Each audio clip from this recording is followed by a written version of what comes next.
C'est incroyable, c'est pour ça que j'ai dit à un moment J'ai donné. vu une personne justifier que parce que quelqu'un est venu dire quelque chose comme ça sur un commentaire, que vous vous moquez d'elle, alors que nous tous nous avons quelqu'un dans notre famille. Une jeune fille, une dame est venue répondre que non, elle se moque de moi, mais pas de sa soeur ou de ça. Mais Ah non, mais moi, il y a des femmes qui ont lu les commentaires, ils ont pleuré. Je me rappelle un jour, ma femme à la maison, il y a un homme, un haut gradé qui a fait comprendre à Malos que sa femme a lu quelque chose sur Internet, elle ne fait que pleurer. Je ne pas d'un haut gradé de ce pays. Il voulait même enfermer la personne. Avait des difficultés d'accouchement. Elle avait des difficultés depuis des années. Imagine quelqu'un qui est monté à un grade très élevé de l'armée. Il a une femme. Ils n'ont jamais pu avoir d'enfant. Et on lui a tout dit. Il a tout entendu. Il fait bien son travail. La famille a tout fait. Il aime sa famille. Il ne peut pas laisser tomber sa femme. Tu vois. Et quand il a vu cet acharnement, il m'a appelé. Il m'a dit, c'est pas possible. Il faut qu'on fasse quelque chose parce que quand sa femme a vu, lui est rentré le soir. Et quand sa femme lui a présenté, il a vu que sa femme malheureuse, elle a pleuré toute la journée parce qu'elle avait vu l'acharnement.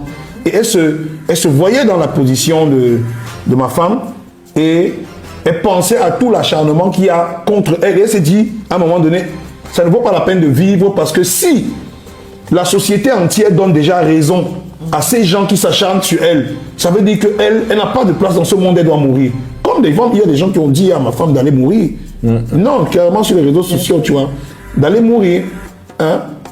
Et je vais te dire, il était tellement choqué qu'il m'a appelé, il m'a dit, il faut qu'on fasse quelque chose.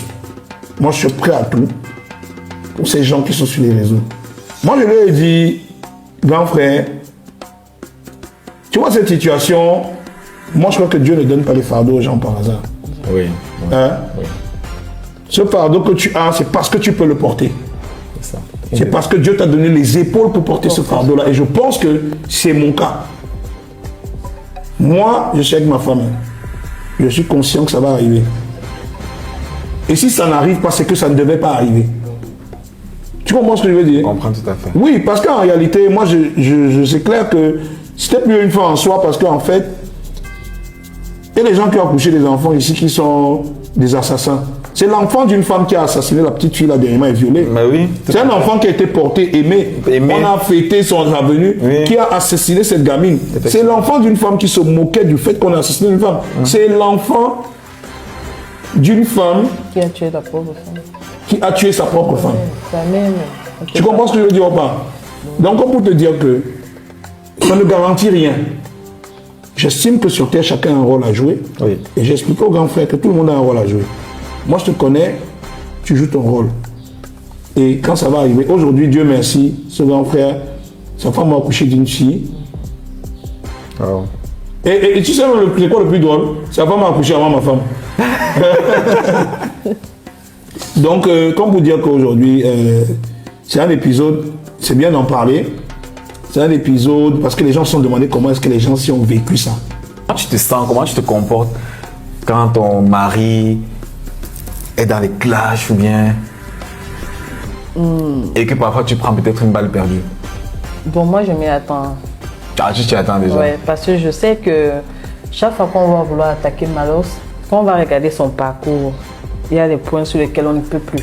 Parce que je me rappelle au début, c'était du genre, quand moi j'étais sur Internet, parce qu'il y a beaucoup de gens qui ne savent pas que moi j'ai toujours été sur Internet pour le défendre, dans les groupes de musique, toutes les pages. Mais comme les gens ne connaissaient pas, j'étais sa femme, attends, ça passait. Ouais. Tu vois les femmes baranter. Oh. Non, non, on va leur donner une place à Tchang. Oh, peut-être c'est même toi qui vas venir rester à baranter. Oh, continue mamie, continue, pardon. Les gens ne connaissaient pas que j'étais sa compagne, qu'on vivait même déjà ensemble. On me voyait comme une simple femme qui défend un artiste et tout et tout. Ah, ça fait combien de temps? Il y a combien de temps ça? 6 ans. Ok. 2017, 2018, 2019. Wow. C'est quand les gens même commençaient, parce que tellement je le défendais qu'on savait que si tu parles mal de Malos, il y a une certaine Doya Menga qui va apparaître. Et tellement dès que j'arrivais là, tout changeait. Il me faisait tellement remarquer. Les anciens blogueurs, oui. Les anciens blogueurs comme les Atomes, les Carrés, ils ont commencé à mener les enquêtes. Mais la fille là, c'est qui? Parce que je partais sur leur page. Je viens ici là, bon, et dès que j'arrive là, tout change. Et les gens me fuyaient. Oui. On avait tellement peur de ma bouche que mais la fille là, on m'a tellement. Bon, j'étais habituée quand même dessus parce qu'à l'époque là, si le mot bordel, entre parenthèses, et tu es ce que je suis mort. Ouais. Oh, il ne te connaît même pas. C'est le mot bordel il te connaît même pas. Tu te défends pourquoi. C'est le mot bordel, tu es que je regarde même quand c'est monté depuis. J'ai reçu des insultes avant même qu'on ne sache que c'était sa femme. Donc j'étais à préparer que quand ça allait être quand les gens allaient savoir. Donc on allait utiliser ça maintenant d'une autre façon. On m'a insulté, ton artiste, tu n'as pas la maison, il se va dans le taxi et tout. Et puis on a vu bim la maison, bim la voiture. Mais il fallait chaque fois qu'il cherche sur quoi s'accrocher pour pouvoir attaquer Malox. Parce que c'était côté carrière, tout était accompli. Ouais. On ne pouvait pas critiquer sa carrière, dire quelque chose. Bon, c'est là ils savaient que s'ils vont plus savoir quoi dire, sur quoi ils vont s'attaquer, ce sera forcément sur le problème d'enfant. Ouais. J'étais préparée, mais j'avais juste... Je ne savais pas qui sera le premier à ouvrir le débat. Donc le jour que ça a commencé, je savais que bon, là, on passait une autre phase. Comment tu as géré ça? Bon, la première fois, vraiment, ça a été très douloureux pour moi. J'ai tellement pleuré, ça je ne vais pas cacher, j'ai eu mal. Mais après, j'ai dit que bon, ok, c'est bon, j'ai pleuré, c'est bon, c'est pas la suite. Il te soutenait, il t'a tout oui, énormément. Énormément. Je pense que si je n'avais pas son soutien, c'est que j'ai craqué. C'est que j'ai même fui les réseaux sociaux parce que le but c'était ça, qu'on te chasse sur les réseaux sociaux. Et la loyauté. Parce que quand les gens commencent à t'attaquer sur Internet, le but c'est que tu dois fuir. Oui. Quand tu arrêtes de communiquer, tu désactives ton compte. On veut te briser psychologiquement. C'est vrai. Mais quand on voit que tu continues à faire ce que tu as fait, on se demande que mais celle-ci là c'est qui? Mais je trouve inhumain et très bas d'attaquer une femme qui a des problèmes d'enfantement. Parce que, et je trouve aussi déplacé même parfois de demander à une femme pourquoi tu n'as pas accouché, pourquoi tu n'accouches pas et tout, parce qu'on ne sait pas ce que chacun traverse. Moi, j'ai fait anthropologie à Angoikele. Comment quelqu'un qui a fait anthropologie j'ai même fait lyrique est dans la cuisine? J'ai même fait lyrique et j'ai d'abord fait sociologie, après fait anthropologie. Le Cameroun, d'ailleurs, anthropologie, sociologie, lyrique. Il est maintenant une star dans la chambre. C'est maman qui mange. Non, mais c'est pour dire que tu as dit un truc très pertinent sans te couper. Tu as dit que c'est très bas, c'est inhumain. Et c'est encore à l'image de notre société qui est en train d'atteindre des extrêmes, parce que les réseaux sociaux révèlent la nature réelle des gens. Il faut savoir que les réseaux sociaux, c'est un exutoire où les gens ont la possibilité d'être ce qu'ils sont réellement. Parce qu'on a l'impression que les gens, sur les réseaux sociaux, ils peuvent être ce qu'ils ne sont pas. Non. Pas du tout. En réalité, c'est sur les réseaux sociaux que les gens sont ce qu'ils sont réellement. Parce qu'ils ont l'impression qu'on les voit. Quand tu vois une gamine perd son âme, qui a été violée, froidement assassinée, et que un enseignant modèle tous les jours, qui est modèle et tous les jours dans son boulot, qui met sur les réseaux sociaux qu'elle a lavé son temps, elle faisait quoi là-bas. C'est que c'est lui, c'est sa vraie nature qui est là. Parce que le niveau de bassesse que les Camerounais ont atteint, oui, ça pousse à tirer une sonnette d'alarme.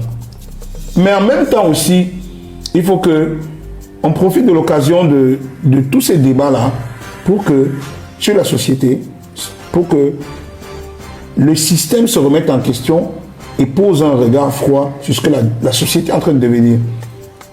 Parce que si on en est arrivé à un niveau où on dit à une femme, ah, sale femme stérile, sale femme machin, et les gens rient. Et like. Oh, et like. C'est qu'on est arrivé à un niveau où c'est très inquiétant pour la psychologie de la société dans laquelle on vit. Moi, je ne parle pas de moi en tant que moi. Moi, en tant que moi, sans prétention, je m'identifie beaucoup à ma mère parce que ma mère était une femme psychologiquement très forte. Elle était forte physiquement et psychologiquement. Ce qui fait que moi, j'ai beaucoup absorbé le caractère de ma mère, ce qui fait que il était difficile. Il était difficile sur les réseaux sociaux. On s'attaquait généralement à ma femme et tout le reste parce que moi, psychologiquement, il était difficile de m'atteindre. On avait l'impression que c'est un mur. Tu ne peux pas facilement le percer. Mais en réalité, il faut savoir que les gens sont fortement touchés dans la société camerounaise parce que quand on en arrive à un point où les gens rient de la mort d'une gamine qui a assassiné, les gens rient des problèmes d'enfants. Ce n'est pas un problème de fertilité. C'est un problème, on n'en est pas encore là. On est dans les problèmes d'enfantement, de difficultés à concevoir. Quelque chose que ça se règle. C'est pas quelque chose de... Tu vois ce que je veux dire? Mais on en arrive à un point dans la société où un problème aujourd'hui qui est mondialement connu, qui touche plus de 30% des femmes dans le monde.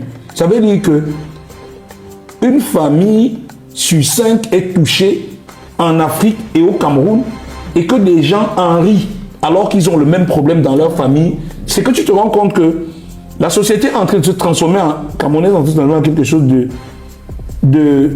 totalement incroyable. Où il faudrait vraiment qu'on commence à réfléchir sur un certain nombre de questions. Oui. Parce que c'est impensable. Tu es en train de le dire, toi qui as fait des études, à aucun moment, quelqu'un qui a fait de la sociologie, qui a étudié la société, n'arrive à comprendre à quel moment quelqu'un se réjouit d'un problème qui le touche lui-même. Exactement. Hein? C'est ça. C'est comme si tu as un enfant handicapé à la maison, mais tu te moques des enfants handicapés dehors.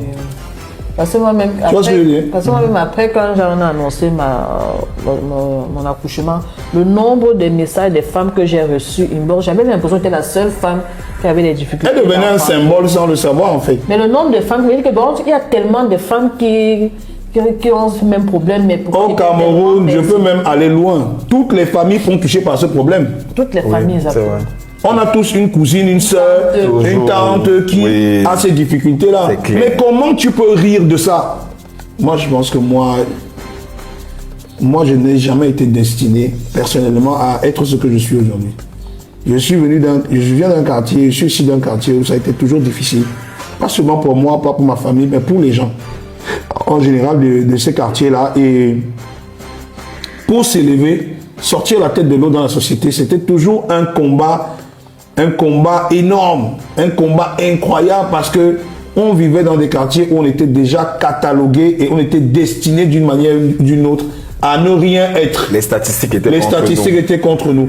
Donc moi, et c'était encore pire pour les gens comme moi qui n'avions autour de nous que des repères de bandits, de fémans, de prostituées. Il faut savoir que moi j'ai grandi entre mini-ferme, lycée de Bien-Massi, la zone de Ngoïkele. Il y avait beaucoup de violence et de délinquance à l'époque. Tu regardes une vidéo, il faut partager et mettre les likes. Toi qui regardes, n'oublie pas de liker et de commenter. Vraiment, si tu n'es pas encore abonné, fais-le.